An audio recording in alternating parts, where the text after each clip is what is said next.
Исламската верска заедница тврди, реисот Сулейман Реджепи не поднел неотповиклива оставка, туку Скендер Бузаку ги фалсификувал документите кои ги поднел до судот. Документите се фалсификат. Ние ги добиваме од судот и според неколку точки во нив, јасно се гледа дека е измама. Никогаш не е одржана вонредната седница која стои во тие документи и дека реисот Сулейман Реджепи поднел оставка. Дури луѓето кои се наведени во документите не се членови на Ријасетот.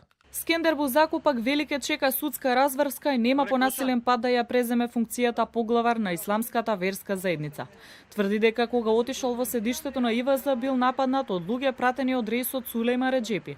Затоа велике чека правосилна одлука на судот со која на мирен пат ќе влезе во просториите на ИВЗ. Имаме сознание дека тој врши и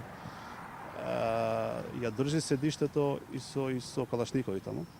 Така да не сакаме ние да создаваме клима на упад, на проблеми, пошто ние сме едуцирани.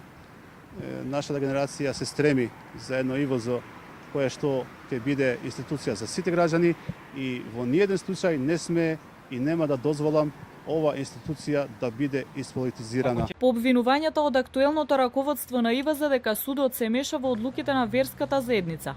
Од судот вела дека не одлучуваат, туку само потврдиле одлука од седница на Ријасетот доставена до судот во која стои дека Реджепи поднел оставка. Додаваа дека одлуката се уште не е правосилна, бидејќи реисот има простор за жалба.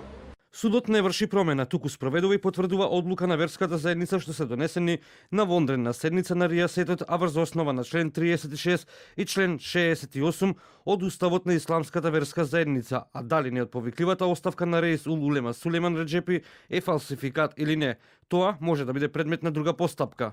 ИВЗ прстот го впери кон Комисијата за односи помеѓу верските заедници, дека директорот Сотировски има удел со последните случувања, а оттаму демантираат. Упатуваме остар демант и јасна порака дека Комисијата за односи со верските заедници и нејзиното раководство на ниту еден начин не е вмешана во последните случувања и пребирања во ИВЗ. Ова беше непримерен чекор за изнесување клевета. Вчера Скендер Бузаку се обида да влезе и да ја преземе функцијата поглавар на ИВЗ, а денеска до финансиската полиција пристигнало и барање за контрола на работата на актуелното раководство на Исламската верска заедница.